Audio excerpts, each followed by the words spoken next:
नमस्कार, मेरा नाम वैभव है और इस वक़्त एक बेहद ख़ास मेहमान मेरे साथ हैं, गुरनाम सिंह चढ़ूनी जी, जिन्होंने किसान आंदोलन का एक तरीके से नेतृत्व किया था, उसकी अगुवाई की थी और अब इन्होंने अपनी ही एक पार्टी बना ली है, जिसका नाम है संयुक्त संघर्ष पार्टी। आइए, इनसे बात करते हैं। सर, बहुत शुक्रिया सबसे पहले तो आपका, आपने हमारे लिए वक़्त निकाला। मेरा सबसे जी पहला थैंक सवाल आपसे ये है कि किसान आंदोलन के बाद आपने अपनी पार्टी बनाई, ख्याल कैसे आया सर?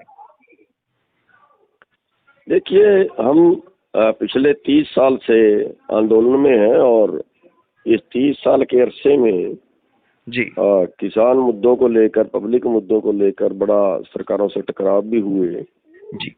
और बहुत बार जेलें काटी, बहुत से मुकदमे दर्ज हुए और बहुत सी इस दौरान तकलीफें, सरकार के साथ टकराव, वो सब पोजीशनें सामने आई। जी सर। लेकिन इस सब के बावजूद जो किसान के लिए कर पाना चाहिए था, आम पब्लिक के लिए कर पाना चाहिए था, वो हम्म। हुआ नहीं। अगर एक चीज के लिए आंदोलन करते हैं तो सरकार दूसरे रास्ते से उसको लागू कर देती है हम्म। और उसका कुल मिला के आज तक का जो रिजल्ट सामने है वो ये है कि जो 30 साल पहले किसान की हालत थी, हम्म। वहां भी उसको नहीं रोक पाए, उससे नीचे चली गई। जी सर। 30 साल पहले सुसाइड की शिकायत नहीं थी, आज है। जी। 30 साल पहले कर्जा कम था, आज ज्यादा है। हम्म। 30 साल पहले बेरोजगारी कम थी, आज ज्यादा है। बिल्कुल। 30 साल पहले बीमारी कम थी, आज ज्यादा है। हम्म। तो किसान वहाँ हम देश की और किसान की हालत को रोक नहीं पाए और जो राजनीति है हम्म। वो गंदी हो गई है, वो पैसे वालों की हो गई है, पैसे सत्ता और सत्ता से पैसा। हम्म। और तो आज जो जिस भावना को लेके देश को आजाद करवाया था हम्म। कि लोगों का राज लोगों के द्वारा लोगों के लिए होगा, क्रांति तो लाना वो चाहते हैं आप? वो जो है वो पैसे वालों का राज पैसे वालों के द्वारा पैसे वालों के लिए हो गया है। सर, क्रांति लाना चाहते हैं आप, ये कह रहे हैं? क्रांति तो का नाम तो कुछ और फिर उसका मतलब निकल जाता है। जी। हम राजनीतिक क्रांति लाना चाहते हैं, सोच की क्रांति लाना चाहते हैं, क्योंकि वोटों से राज बनता है। जिनकी वोटें हैं उनका राज होना चाहिए, ना कि जिनके नोट हैं उनका राज होना चाहिए। ये जी। क्रांति लाना चाहते हैं। सर, आपने पार्टी बनाई है हाल ही में ही, संयुक्त संघर्ष पार्टी। आपकी पार्टी आज के वक्त में पंजाब में कहाँ पर खड़ी हुई है, कहाँ आंकते हैं अपनी पार्टी को? और अभी जैसे चुनाव होने वाले हैं, कहीं आपकी पार्टी वोट कटुआ मात्र बनकर तो नहीं रह जाएगी? देखिए, ये तो क्या होगा ये तो ऊपर वाला जाने। जी सर। मंजिल मंजिल कितनी दूर है हमें नजर नहीं आती है, जी। लेकिन अगर मंजिल की तरफ बढ़े तो हम्म। आगे रास्ता दिखता जाता है। जी। अगर अगर हमें यहाँ से दिल्ली जाना है तो हमें दिल्ली नजर नहीं आ रही यहाँ से, हम्म। लेकिन हमें तो केवल 1 किलोमीटर का रास्ता ही दिख रहा है। लेकिन अगर हम वो किलोमीटर तय करेंगे तो अगला किलोमीटर नजर आ जाएगा। अच्छा। तो उसी सोच से हम चले हैं, क्योंकि मंजिल की तरफ बढ़ना हमारा धर्म है। जी। और देना तो उस मालिक की मर्जी, ऊपर वाले की मर्जी है। हम 10 सीटों पे यहाँ से लड़ रहे हैं अच्छा। और संयुक्त समाज मोर्चे से हमारा समझौता है, हम 10 सीटों पे चुनाव यहाँ से लड़ रहे हैं। नतीजा क्या होगा ये हमें नहीं पता, ये परमात्मा को पता। चलिए, ठीक है।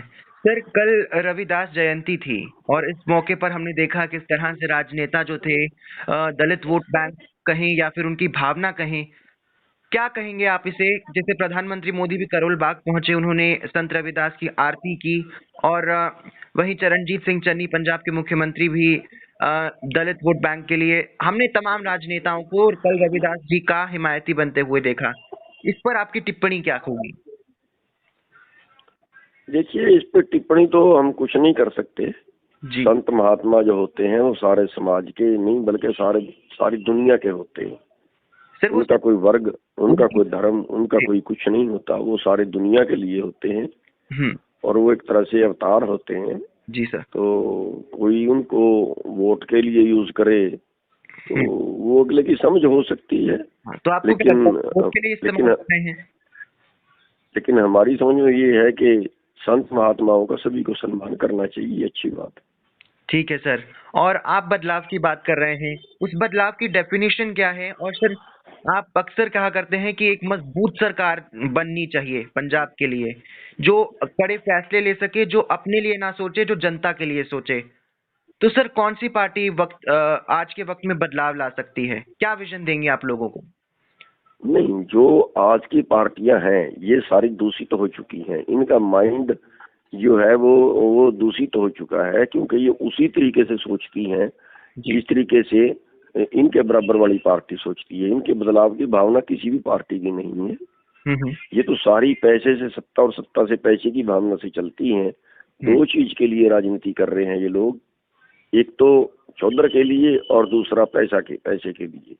हमारे जितने लोग राजनीति में जा रहे हैं उनकी दोनों भावनाएं होती हैं, या तो उनको चौधर मिल जाए और उस साथ में उनको पैसा भी मिल जाए। तो इस भावना से जो लोग राजनीति में जाते हैं वो सेवा नहीं कर पाते, उससे समाज दूषित होता है, देश जो है उसके पतन की तरफ से जाता है। अगर देश के लिए कोई काम करेगा जी सर। तो उसमें सुधार होगा। और हम जिस भावना को लेके चले हैं, हम चाहते हैं कि आंदोलनकारी लोग इसमें अगर आगे आएंगे, या जो देश को बचाने वाले या देश समाज सेवी लोग या अच्छी भावना रखने वाले लोग अगर इसमें आगे आएंगे तो राजनीति शुद्ध हो। सर किसान आंदोलन की अगुवाई की आपने, और किसानी और कौन से बाकी पंजाब के मुद्दे हैं जिसे लेकर आप आगे बढ़ रहे हैं? देखिए, पहली बात तो ये है कि ये आंदोलन केवल किसान आंदोलन नहीं था, ये पूरे भारत का आंदोलन था, हर नागरिक का आंदोलन था। जी। क्योंकि इससे पैदा करने वाले का ही नुकसान नहीं था, इससे खाने वाला कभी जो है उसको भी ब्लैक झेलनी पड़ती, क्योंकि सारा स्टॉक अगर चंद लोग अपने पास रखेंगे तो कभी भी देश को ब्लैक करेंगे, कभी भी भूख से मार देंगे दुनिया को। और दूसरी बात जो है, जो अब हम राजनीति में आए हैं, जो पंजाब में करना चाह रहे हैं या देश में करना चाह रहे हैं, उसमें हम इलाज फ्री करने की बात कर रहे हैं, उसमें हम शिक्षा फ्री करने की बात कर रहे हैं, उसमें हम जो बरसाती पानी है उसको बांध के सिंचाई के लिए देने की बात कर रहे हैं।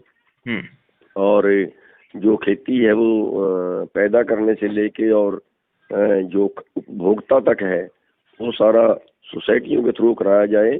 वो सारा पैसा जनता का, लोगों का, किसानों और मजदूरों का ही हो। और सर जो जो जो बच्चे विदेश जाना चाहते हैं उनको सरकार एक डिपार्टमेंट खोले, और जो एनआरआई यहाँ पे अपना कारोबार करना चाहते हैं उनको विशेष छूट हम देंगे। नहीं सर, जैसे और बच्चे विदेश जाना चाहते हैं, हम पंजाब में अगर रोजगार की बात करते हैं तो हम ये कहते हैं कि हमारे बच्चे पंजाब में ही रहें और उन्हें यहीं पर रोजगार हम लोग प्रोवाइड करें, विदेश ना जाना पड़े। आप अभी कह मेरी रहे बात अभी मेरी बात बीच में रहेगी। जी जी। मैं ये कह रहा हूँ कि सबसे बड़ी बात, हमने अपने मैनिफेस्टो में ये लिखा है कि अगर एक न्यूनतम आमदन हर परिवार की होनी चाहिए जी। और वो कम से कम 1,80,000 रुपए 5 मेंबरों के परिवार की इतनी हो। 1,80,000, अगर इससे कम होगी तो सरकार उसको स्पेशल उसको हेल्प करे। और जो नशे हैं, नशे पे पाबंदी लगाने के लिए जो वहाँ का अधिकारी होगा, थानेदार होगा, एसपी होगा, उनके ऊपर कार्रवाई की जाएगी अगर कहीं पे नशा दिखता है तो। और अब आपका ने जो नया सवाल किया है तो उसका मैंने जवाब आपको ये दे दिया है कि हम एनआरआई जो हैं, जो पंजाब के लोग जो बाहर गए हुए हैं और वो पंजाब में कारोबार करना चाहते हैं, लेकिन यहाँ का इंस्पेक्टरी राज उनको करने नहीं देता, यहाँ की रिश्वतखोरी उनको करने नहीं देता। जी सर। तो उसके लिए हमने कहा कि उनको स्पेशल छूट दी जाएगी। जी जी। ये सबसे अच्छा विदेशी निवेश भी होगा और जो पंजाब के बच्चे हैं उनको यहाँ रोजगार मिलेगा और भारत के लोग भारत में रोजगार वो करेंगे।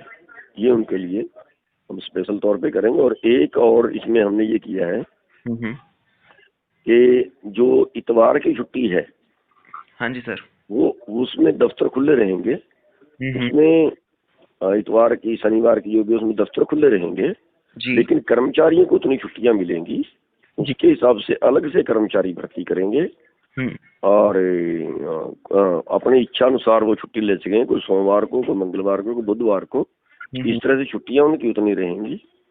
लेकिन शनिवार को और इतवार को छुट्टी वाले दिन जो है वो दफ्तर खुले रहेंगे।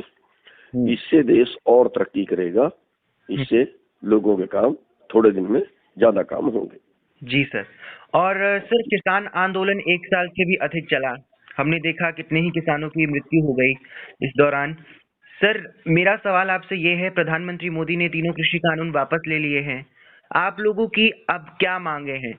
आप लोग क्या चाहते हैं सरकार से कि अब सरकार क्या करे, और कितने संतुष्ट हैं आपने इस निर्णय को लेकर? देखिए, जो कानून वापस लिए हैं वो तो 5 जून 2020 को बने थे। 5 जून 2020 के पहले भी किसान कोई ज्यादा सुखी नहीं था। जी। तो हमारा ये है कि जब तक हमें एमएसपी की गारंटी नहीं मिलेगी, तब तक यहाँ जो है वो किसान जिंदा रहने का नहीं रह सकता। पिछले 15 सालों में 45 लाख करोड़ रुपया एमएसपी से कम मिला है। अगर वो 45 लाख करोड़ किसानों के पास आया होता तो किसान कर्जे में ना मरता। जी। और दूसरा जो है, उससे देश की जीडीपी बढ़नी थी, क्योंकि जो पैसा जिन लोगों के पास आएगा वो मार्केट में जाएगा। जी जी सर। तो एक एमएसपी की मांग है, और दूसरा जो है जिसके लिए हम पहले से लड़ रहे हैं वो कर्जा है। कर्जे में किसान मर रहा है। किसान क्यों मरे? जी जी। जितना देश के किसानों पे कर्जा है उससे कहीं ज्यादा तो देश का एनपीए है, जो सारा पूंजीपतियों का है। जी सर, चरणजीत सिंह नहीं कह रहे हैं उन्होंने कर्जे माफ किए हैं किसानों के। नहीं, किसी ने कोई कर्जा माफ यहाँ नहीं किया, सारा झूठ बोलते हैं। जी। किसी ने पंजाब में कर्जा माफ नहीं किया है, ना देश में किया, सारे झूठ बोलते हैं। एक बार थोड़ा सा कर्जा जो है वो मनमोहन सिंह ने माफ किया था। उसने भी 71,000 करोड़ कहा था, वो 71 नहीं हुआ था, वो भी 50 करोड़ के 52 करोड़ के आसपास। जी। 70,000 करोड़ कहा था उसने, 50,000 करोड़ के करीब करीब वो हुआ था। सर, आपने पार्टी बनाई संयुक्त संघर्ष पार्टी, और मेरा ये आखिरी सवाल है आपसे कि इस पार्टी को आप कई उम्मीदों के साथ लेकर आए हैं, जनता को क्या बताएंगे? जनता क्यों आपको वोट दे? मैं बता रहा हूँ ना, मैंने आपको मुद्दे जो बताए हैं कि हम पंजाब में ये करेंगे, नशा मुक्त करेंगे, बरसात का जो पानी है उस पानी को बचाएंगे, जो निचला जमीन का पानी जहर हो गया उस पानी को बचाएंगे, और उसको छोटे तालाब बना कर बरसाती पानी को बांधा जाएगा, जिससे फसल भी नहीं मरेगी, पानी भी बचेगा, देश की बिजली भी बचेगी। और बीमारियों का इलाज मुफ्त कराएंगे, हम पढ़ाई मुफ्त कराएंगे, हम बाहर भेजने में बच्चों को सहयोग करेंगे, एनआरआई को यहाँ कारोबार करने में सहयोग करेंगे। और एक मिनिमम आमदन हमने की है कि 1,80,000 रुपए 5 मेंबरों की जो वार्षिक होनी चाहिए। इससे कम है तो उनको स्पेशल हेल्प करेंगे। और खेती जो है वो पैदा करने से लेके और उपभोक्ता तक ये सारा कारोबार कोऑपरेटिव के माध्यम से इकट्ठा मतलब कराएंगे। जैसे गांव में 100 ट्रैक्टर हैं, लेकिन उस गांव में 10 ट्रैक्टर ही उस गांव का काम चला सकते हैं, 90 तो बेकार ही खड़े हैं ना। 90 ट्रैक्टर का तो डेप्रीशिएशन भी पड़ गया, उनका ब्याज भी पड़ गया, उसने किसान को मार दिया। तो वो सारा काम सोसाइटियों के थ्रू होगा। जी चलिए सर, चलते चलते एक आखिरी सवाल मैं आपसे पूछ लेता हूँ। जब किसान आंदोलन चल रहा था तब ये सवाल उठ रहे थे कि कहीं ये आंदोलन राजनीति का रूप ना ले ले, और देखिए ये सत्य साबित हो गया। आपने अपनी राजनीतिक पार्टी बना ली है, तो इसको आप किस तरह से जस्टिफाई करेंगे? हाँ, ये तो आंदोलनों से हमेशा पार्टियां निकलती हैं। जी। चाहे आप वो 75-76 वाला आंदोलन लें, जी जी, उससे पार्टी निकली। चाहे आप अन्ना हजारे का आंदोलन लें, उससे पार्टी निकली। चाहे आप ये आंदोलन लें, इससे जितनी पार्टी निकलनी चाहिए थी उतनी नहीं निकली, इससे ज्यादा निकलनी चाहिए थी मेरे हिसाब से। अच्छा। क्योंकि एक्चुअली पानी की मारी खेती पानी से ही हरी होगी। सत्ता का मारा हुआ देश, राजनीति का मारा हुआ देश राजनीति से ही बचेगा। गंदे लोग राजनीति में ज्यादा आ जाते हैं तो देश की जनता उठती है, एक बड़ा आंदोलन होता है, और देश की जन भावना के अनुसार नई पार्टियां बनती हैं। जी सर। 20 फरवरी को पंजाब में चुनाव होने हैं और सर हम आपको ऑल द बेस्ट कहते हैं। आप अच्छा प्रदर्शन करें और बहुत बहुत शुक्रिया, आपने अपने कीमती वक्त में से हमारे लिए वक्त निकाला। आपका बहुत बहुत शुक्रिया गुरनाम सिंह चढ़ूनी जी, आपने हमें वक्त दिया। बहुत थैंक बहुत शुक्रिया।